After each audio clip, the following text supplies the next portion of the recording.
ಶೋಭಾ ಅಂತ. ನಾವೊಂದು 25 ವರ್ಷ ಆಯ್ತು ಬೆಂಗಳೂರಿಗೆ ಬಂದು. ನಾಯಿಂದಳಿದ್ವಿ. 25 ವರ್ಷದಿಂದನೂ ನಾವು ಬಾಡಿಗೆ ಕಟ್ತಾ ಇದೀವಿ. 2,000 ರೂಪಾಯಿಂದನೂ 6,000 ರೂಪಾಯಿ ತನಕ ಬಾಡಿಗೆ ಕಟ್ಟಿದೀವಿ. ಇವಾಗ ನಾನು 4 ತಿಂಗಳು ಆಯ್ತು ಈ ಮನೆಗೆ ಬಂದು. ಏನೋ ಲೋನ್ ಕಟ್ಕೊಂಡು ಹೋಗ್ತಾ ಇದೀವಿ. ಬಾಡಿಗೆ ಒಂದು ಉಳಿತು ಸರ್. ಒಂದು ಹೆಲ್ಪ್ ಆಗಿದೆ ನಮ್ಗುನುವೆ. ಸ್ವಂತ ಮನೆ ಅಂತ ಆಯ್ತು.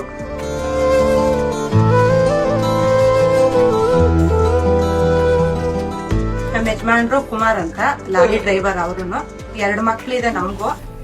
ಒಬ್ಬ ಕೆಲ್ಸಕ್ಕೆ ಹೋಗ್ತಾ ಇದ್ದಾನೆ ಸೆಕ್ಯೂರಿಟಿ ಕೆಲ್ಸಕ್ಕೆ. ಇದೊಂದು ಹ್ಯಾಂಡಿಕ್ಯಾಪ್ ಮಗು ಇದೆ ನಮ್ಗೆ. ಇದು ದೇವಗೆರೆ ಕ್ರಾಸ್ ಸರ್. ಇದು ದೇವಗೆರೆ ಅಂತಾರೆ. ದೇವಗೆರೆ 68 ಅಲ್ಲಿ ಇದೀವಿ ಸರ್ ನಾವು. 3rd ಫ್ಲೋರ್ ಅಪಾರ್ಟ್ಮೆಂಟ್ ಅಲ್ಲಿ 005 ನಮ್ಮ ಮನೆ. ನಮ್ಗೇನೆ ಇವಳಿಂದ ಒಂದು ಗ್ರೌಂಡ್ ಫ್ಲೋರ್ ಅಲ್ಲಿ ಮನೆ ಆಗಿದೆ. ಲೋನ್ ಕಟ್ಕೊಂಡು ಹೋಗ್ತಾ ಇದೀವಿ sir. Rajiv Gandhi apartment help ಆಗಿದೆ ಸರ್. ಅರ್ಹತೆ, ಅರ್ಜಿ ಸಲ್ಲಿಕೆ, ಅಪಾರ್ಟ್ಮೆಂಟ್ಗಳ ಸ್ಥಳ, ಫ್ಲಾಟ್ಗಳ ಲಭ್ಯತೆ ಇನ್ನಿತರೆ ವಿವರಗಳನ್ನ ತಿಳಿಯಲು ರಾಜೀವ್ ಗಾಂಧಿ ವಸತಿ ನಿಗಮದ ವೆಬ್ಸೈಟ್ಗೆ ಭೇಟಿಯನ್ನ ನೀಡಿ ಅಥವಾ ಬೆಂಗಳೂರು ನಗರದ ಕಾವೇರಿ ಭವನದಲ್ಲಿರುವ ರಾಜೀವ್ ಗಾಂಧಿ ವಸತಿ ನಿಗಮವನ್ನ ಸಂಪರ್ಕಿಸಿ.